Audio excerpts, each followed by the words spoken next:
Hello guys, ഇന്ന് എല്ലാവർക്കും സുഖമല്ലേ? പിന്നെ ഞങ്ങളുടെ നാട്ടിൽ ഭയങ്കര മഴയാണ്. ഇപ്പോഴത്തെ ഇച്ചിരി തോർന്നിട്ടുണ്ട്. നിങ്ങളുടെ നാട്ടിലൊക്കെ എങ്ങനെയുണ്ട്? മഴയുണ്ടോ? മഴ കുറവുണ്ടോ? എല്ലാവരും സേഫാണോ?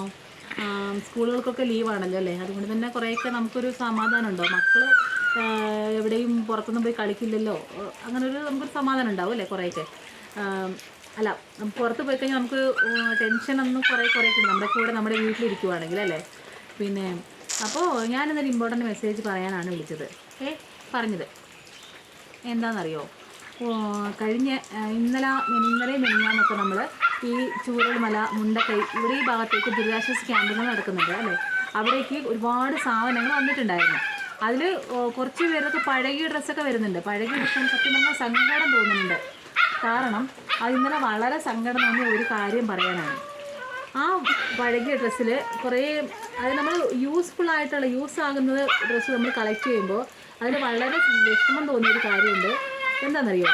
അവരൊരു ജെൻസിൻ്റെ അണ്ടർവെയർ, അതത്രയും പിന്നെ ഭയങ്കര അറപ്പ് തോന്നുന്ന ടൈപ്പിലുള്ള അണ്ടർവെയർ വരെ അവർ കൊടുത്തിട്ടുണ്ട്. അപ്പോൾ അവരെയൊക്കെ ഈ മനുഷ്യനെന്ന ഗണത്തിൽ കൂട്ടാനേ പറ്റില്ലേ? മനുഷ്യനും അല്ല, മൃഗത്തിനേക്കാൾ അതപ്പതിച്ച് അങ്ങനൊരു വർഗമേ ഈ ലോകത്ത് ഉണ്ടാവാൻ പാടില്ല അല്ലേ? അല്ലെങ്കിൽ ഇത്രയും ഒരു ഇട്ട പാൻറ്റീസ് ആര് യൂസ് ചെയ്യും? അതും അത്രയും അറപ്പ് തോന്നുന്നത്. അങ്ങനത്തെ പാൻറ്റീസ്, ഒരുപാട് ഉപയോഗശൂന്യമായ വസ്തുക്കൾ, അതൊക്കെ കളക്ട് ചെയ്ത് ഞങ്ങൾക്ക് കത്തിക്കാനേ ഉള്ള ഇതേ ഉള്ളൂ അല്ലേ? അതുപോലെ നടക്കുന്നു. അതുപോലെ തന്നെ ഇന്നലെ സോഷ്യൽ മീഡിയയിൽ ഭയങ്കര ഒരു അത്ര ഇമ്പോർട്ടൻ്റ് ആയിട്ടുള്ള ഒരു മെസ്സേജ് ഒരാൾ പങ്കുവച്ചിട്ടുണ്ടായിരുന്നു. അത് വേറൊന്നുമല്ല, സ്വന്തം കൈക്കുഞ്ഞുങ്ങൾ അവിടെ ദുരന്തപ്പെട്ട് പോയവർക്കുണ്ടെങ്കിൽ മുലപ്പാൽ കൊടുക്കാൻ തയ്യാറാണെന്ന് പറഞ്ഞിട്ട് ഒരു അമ്മ മുന്നോട്ട് വന്നിട്ടുണ്ട്. അതിൻ്റെ താഴെയുള്ള കമൻറ്റ് നിങ്ങൾ കണ്ടായിരുന്നോ? ഇത്രയും ദുഷിച്ച മനസ്സുള്ളവർ ഈ ലോകത്തുണ്ടല്ലോ എന്ന് ഓർക്കുമ്പോൾ വളരെയധികം വിഷമം. കാരണം നമ്മളിവിടെ മരണപ്പെട്ട് ജാതിയില്ല, മതമില്ല, വർണ്ണം, വിവേചനം ഒന്നുമില്ലാതെ നമ്മൾ ഇവിടെ കിടന്ന് എന്താ പറയുക, ഒരു ജീവന് വേണ്ടിയിട്ടും നഷ്ടപ്പെട്ടവരെ പുറത്ത് വേദനിച്ച് നമ്മൾ നിലവിളിക്കുമ്പോൾ അവിടെയും അതിൻ്റെ പേരിൽ ചൂഷണം ചെയ്യാൻ ഒരുപാട് പേര്. വളരെ സങ്കടം തോന്നി. അതുപോലെ ഒരു ഹിന്ദു സേന ഒരു ഇട്ടിട്ടുണ്ട്, ഏറ്റവും കൂടുതൽ പെറ്റ് പെരുകിയത് കൊണ്ടാണ് ദൈവം അവിടെ നശിപ്പിച്ചിരുന്നത്. ഇതിനൊക്കെ എന്ത് മറുപടിയായി പറയേണ്ടത് അല്ലേ? ഓരോരുത്തർക്കും ഓരോ ലൈഫ് സ്റ്റൈലാണ്.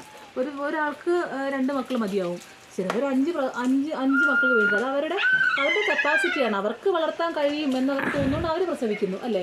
നമ്മളെ കൊണ്ട് വളർത്താൻ കഴിയുന്നത് നമ്മൾ ചെയ്യുന്നു, അത്രയേ ഉള്ളൂ. അപ്പോൾ പിന്നെ നിങ്ങൾ സഹായിച്ചില്ലെങ്കിലും കുഴപ്പമില്ല, വിമർശിക്കാതിരിക്കുക.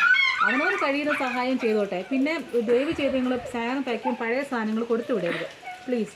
പിന്നെ പഴയ ഇതുപോലത്തെ ഒരു എന്താ പറയുക, പിന്നെ ഇപ്പോൾ ആവശ്യമുള്ള അധികമുള്ളത് കുടിവെള്ളം. നമുക്ക് എത്ര കിട്ടിയാലും ആവശ്യമുള്ള സാധനമാണ് കുടിവെള്ളം.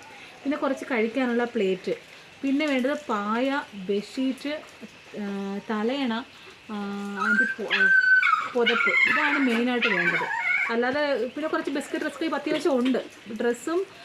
ഡ്രസ്സിൻ്റെ ഐറ്റംസ് ഇത് മതിയാവും ഏറ്റവും കൂടുതൽ. പിന്നെ നാപ്കിൻ, പിന്നെ ഡയാപ്പർ, അങ്ങനത്തെയൊക്കെ മാത്രമായിരിക്കും വേണ്ടി വരിക.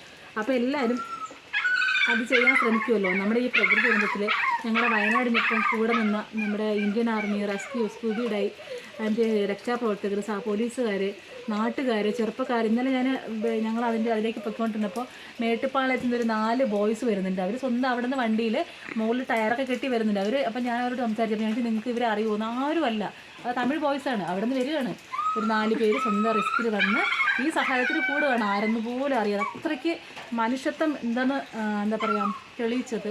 മനുഷ്യനാണ് ഈ ലോകത്തെല്ലാം എന്ന് തെളിയിച്ച ഒരു ഇതാണ്. നമ്മളിനി വളർന്നു വരുമ്പോൾ നമ്മളെ മക്കളെ പഠിപ്പിക്കണമല്ലേ, ജാതി, മതം, വർണ്ണം അതിലൊക്കെ അപ്പുറം ഒരു മനുഷ്യനായി വളരുക എന്നാണ് നമ്മുടെ മക്കളെ. അതാണ് നമ്മൾ പഠിപ്പിക്കേണ്ടത്. ഒരു കൈക്കുഞ്ഞിനെ ഒരു വലിയ മനുഷ്യന്മാരൊക്കെ എടുത്തുകൊണ്ട് പോകുന്നൊരു മനുഷ്യനാണ് ഈ ചെളിയിൽ പൊതഞ്ഞ് വലിഞ്ഞ് കയറി സ്വന്തം ജീവൻ പണയം വെച്ച് അവിടെ ഒരു റെസ്ക്യൂ ടീം ഒരു ചേട്ടൻ രക്ഷാപ്രവർത്തനത്തിൽ നിങ്ങൾ കണ്ടിട്ടുണ്ടായിരുന്നു. ഒരു കയറയിൽ ഇങ്ങനെ തൂങ്ങി പോവുകയാണ്. എൻ്റെ അമ്മയും അത്രയ്ക്ക് ഒഴുക്ക് കാണാൻ തന്നെ ഭയാനകമാണ്. പിന്നെ ഒരുപാട് കട്ട് ചെയ്യുന്നുണ്ട്. ഇത്ര പേര് ചെളി കിടക്കുന്ന കണ്ടു എന്നറിയാം. അതൊക്കെ അവിടെ പോയി നമ്മൾ നേരിട്ട് കാണുമ്പോൾ മാത്രം മനസ്സിലാവുന്ന കാര്യങ്ങളാണ്. അപ്പോൾ എല്ലാവരും സഹകരിക്കുക, എല്ലാവരും പ്രാർത്ഥിക്കുക. ഇനിയാണ് സഹായം ആവശ്യം, അതായത് സാധനങ്ങളല്ല. ഇവരൊന്ന് റിക്കവറി ആയി കഴിഞ്ഞാൽ ഇനി അവർക്കൊന്നുമില്ല, നഷ്ടപ്പെട്ട് എല്ലാം പോയി. ഒരു വീടില്ല, ഒരു സാധനം, ഒരു ഡ്രസ്സില്ല. ഇനി നമുക്ക് ആവശ്യങ്ങൾ ഒരുപാടാണ്. അതുകൊണ്ട് സഹായം നിർത്തരുത് എന്നേ എനിക്ക് പറയാനുള്ളൂ. നിങ്ങളെ കൊണ്ടാവുന്ന സഹായിക്കുക, പുതിയത് സഹായിക്കുക പ്ലീസ്. പഴകിയ വസ്ത്രങ്ങൾ ആയിട്ട് ഇങ്ങോട്ടേക്ക് വരരുത്. പിന്നെ നിങ്ങൾ നല്ല മനസ്സിൽ ഒരുപാട് നന്ദി. അപ്പോൾ വീണ്ടും ഞങ്ങളോടൊപ്പം ഉണ്ടാവാൻ ഞങ്ങൾ വിശ്വസിക്കട്ടെ. നന്ദി, നമസ്കാരം.